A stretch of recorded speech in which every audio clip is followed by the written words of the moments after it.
बिहार में वर्ष 2016 से पूर्ण शराबबंदी कानून लागू है। इस कानून का उद्देश्य समाज में शराब के सेवन को कम करना, महिलाओं की सुरक्षा बढ़ाना, घरेलू हिंसा पर रोक लगाना तथा परिवारों की आर्थिक स्थिति में सुधार लाना था। उस समय मुख्यमंत्री रहे नीतीश कुमार ने इसे सामाजिक सुधार का बड़ा कदम बताया था। उनका कहना था कि शराब के कारण अनेक परिवार टूट रहे थे, अपराध बढ़ रहे थे और गरीब परिवारों की आय का बड़ा हिस्सा शराब पर खर्च हो रहा था। इसीलिए उन्होंने शराबबंदी को जनहित का निर्णय बताया और इसे सख्ती से लागू करने पर जोर दिया। समय के साथ शराबबंदी को लेकर अलग अलग राय सामने आई। कुछ लोगों ने कहा कि इससे समाज में सकारात्मक बदलाव आया है, जबकि कुछ लोगों का कहना था कि अवैध शराब की तस्करी और नकली शराब की घटनाएं भी सामने आईं। सरकार ने समय समय पर कानून में संशोधन किए तथा प्रवर्तन व्यवस्था को मजबूत करने की कोशिश की। साल 2026 में मुख्यमंत्री बनने के बाद सम्राट चौधरी ने स्पष्ट कहा कि बिहार में शराबबंदी कानून जारी रहेगा। उन्होंने अधिकारियों को अवैध शराब के कारोबार पर सख्त कार्रवाई करने, तस्करी रोकने और जहरीली शराब के मामलों पर कठोर कदम उठाने के निर्देश दिए। उन्होंने यह भी कहा कि कानून का सही तरीके से पालन कराना प्रशासन की जिम्मेदारी है और इसमें किसी प्रकार की लापरवाही स्वीकार नहीं की जाएगी। नीतीश कुमार का लगातार यह मत रहा है कि शराबबंदी महिलाओं और परिवारों के हित में लागू की गई थी तथा इसे सामाजिक परिवर्तन का महत्वपूर्ण कदम माना जाना चाहिए। दूसरी ओर सम्राट चौधरी ने मुख्यमंत्री बनने के बाद कहा कि सरकार शराबबंदी नीति को जारी रखेगी और अवैध शराब बेचने वालों के विरुद्ध कड़ी कार्रवाई करेगी।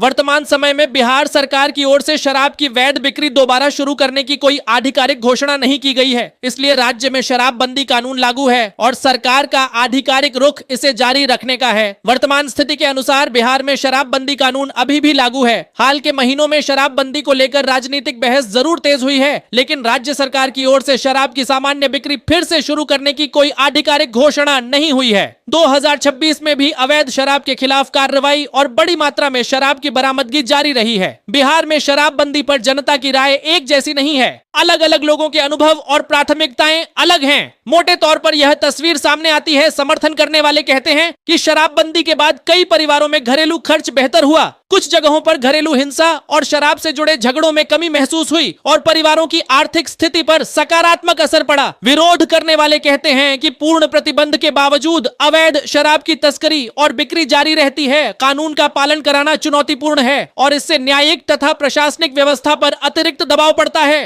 कुछ लोग मानते हैं कि कानून में सुधार होना चाहिए ताकि अवैध कारोबार पर अधिक प्रभावी कार्रवाई हो और निर्दोष लोगों को अनावश्यक परेशानी न हो। इसलिए यह कहना सही नहीं होगा कि पूरी जनता शराबबंदी के पक्ष में है या पूरी जनता इसके खिलाफ है। इस मुद्दे पर समाज और राजनीतिक दलों के बीच अलग अलग मत हैं। नीतीश कुमार की राय बिहार में शराबबंदी के पक्ष में रही है। उन्होंने शराबबंदी को सामाजिक सुधार और परिवारों की भलाई से जोड़कर देखा है। उनका मुख्य तर्क यह रहा है कि शराबबंदी से घरेलू हिंसा कम करने, परिवारों की आर्थिक स्थिति सुधारने और महिलाओं की सुरक्षा व सम्मान बढ़ाने में मदद मिल सकती है। इसी सोच के तहत बिहार में शराबबंदी लागू की गई थी और बाद में भी उन्होंने कई बार इस नीति का समर्थन किया है।